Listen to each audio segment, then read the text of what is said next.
Assalamualaikum warahmatullahi wabarakatuh.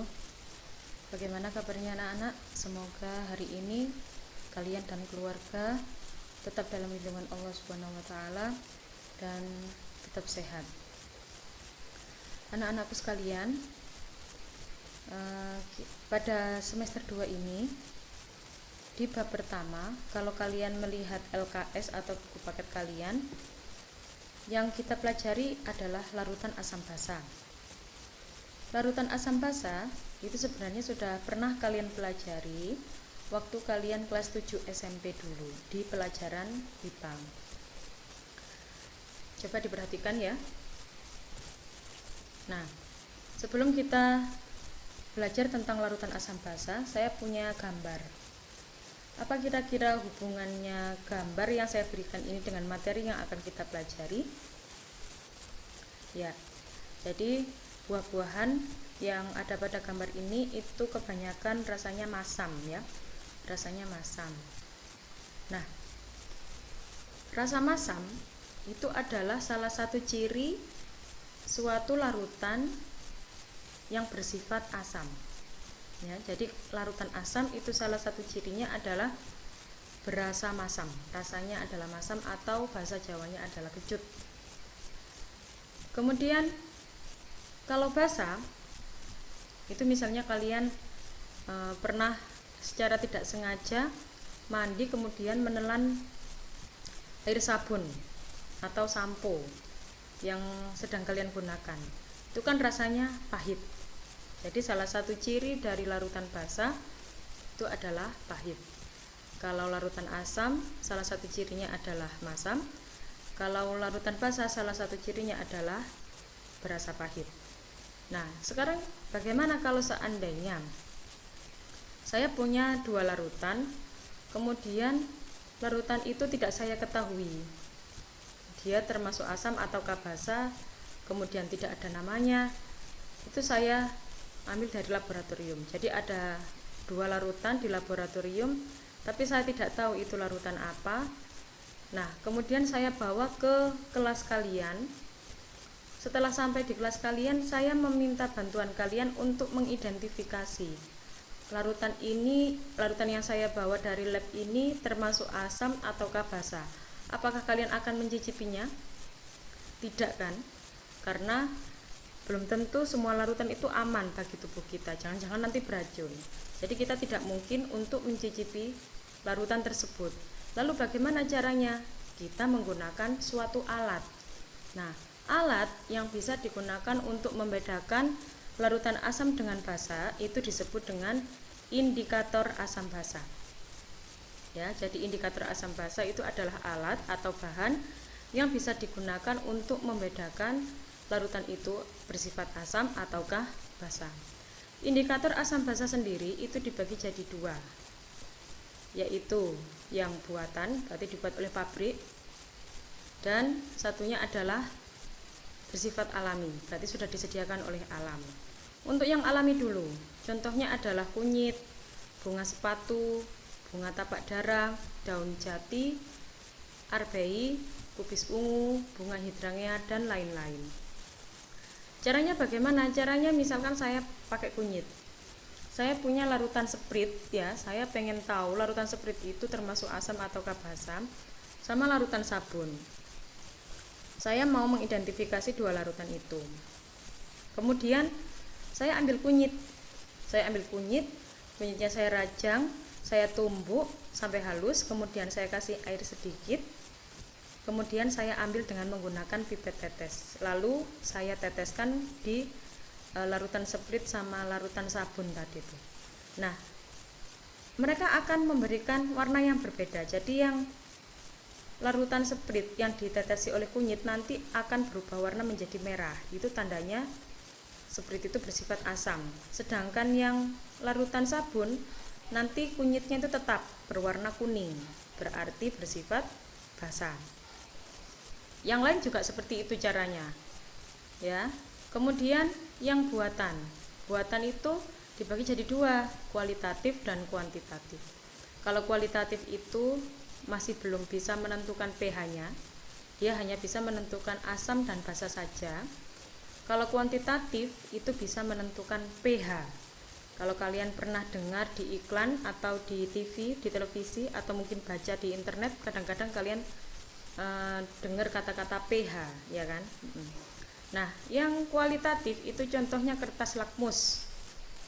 Yang SMP dulu diajak praktikum sama gurunya itu pasti tahu kertas lakmus, metil oren, metil merah, fenolftalin, dan lain-lain. Yang kuantitatif itu contohnya adalah indikator universal dan pH meter. Nah, mungkin dari sini tadi kalian bertanya-tanya, bunga tapak dara itu yang bagaimana? Bunga tapak dara yang seperti ini. Ya, jadi bunga ini sering kali kita jumpai.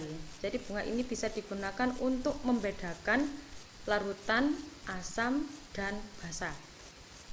Larutan asam kalau dikasih tetesan sari bunga ini, itu nanti warnanya jadi merah. Tapi kalau basa nanti warnanya jadi hijau larutannya itu, dengan ditetesi sari bunga tapak dara ini. Kemudian ini adalah bunga sepatu, ya, bunga sepatu merah yang kita gunakan. Itu bisa digunakan untuk indikator asam basa. Murbei atau arbei, yang warna hitam yang bisa digunakan. Untuk yang warna merah atau hijau tidak bisa.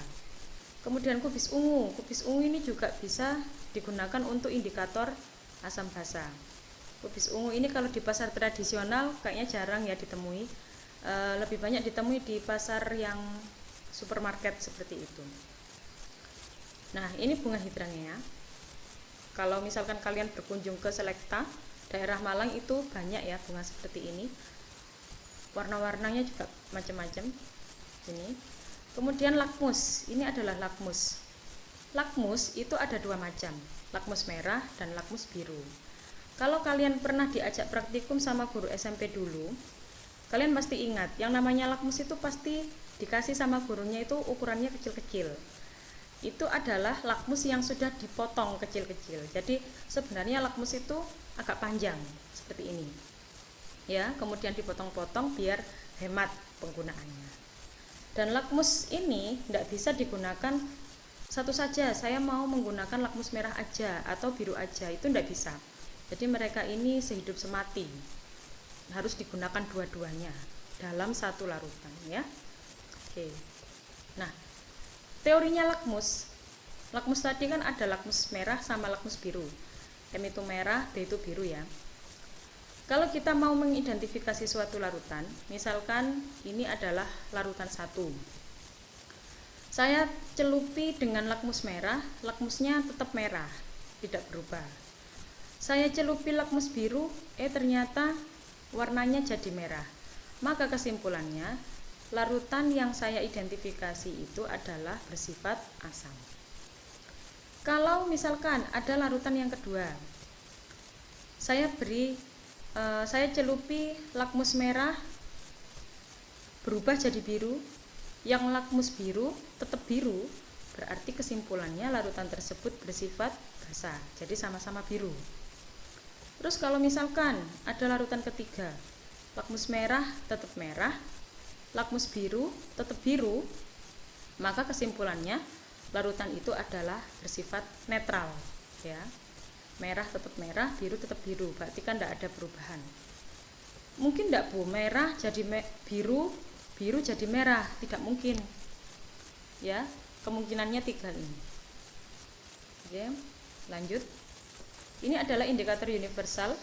Indikator universal ini adalah alat pengukur pH.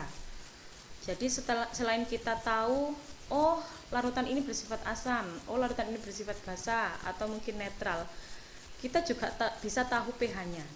Jadi ini adalah wadahnya indikator universal. Kemudian di dalam wadah ini tuh ada 100 kertas seperti ini. Ya, cara penggunaannya adalah kertas ini dicelupkan pada larutan yang akan kita identifikasi. Nanti warna ini yang keempat-empatnya ini akan berubah warna setelah dicelupkan. Setelah itu kalian cocokkan dengan angka-angka yang ada di sini. Angka-angka ini itu menunjukkan pH. Ini ada tulisan pH itu 0 sampai 14. Jadi pH itu memang 0 sampai 14 ya. Tidak ada pH 15 itu tidak ada. 14,1 itu tidak ada. Lalu misalkan setelah saya celupkan tadi, oh ternyata keempat warnanya cocok di angka 4. Berarti itu menunjukkan bahwa pH-nya 4. Contoh, sampean mau mengidentifikasi Coca-Cola. Coca-Cola itu sifatnya asam ataukah basa. Kalian bisa mencelupkan kertas ini di Coca-Cola, kemudian nanti akan berubah warna. Setelah itu bisa dicocokkan. Harus cocok keempat-empatnya.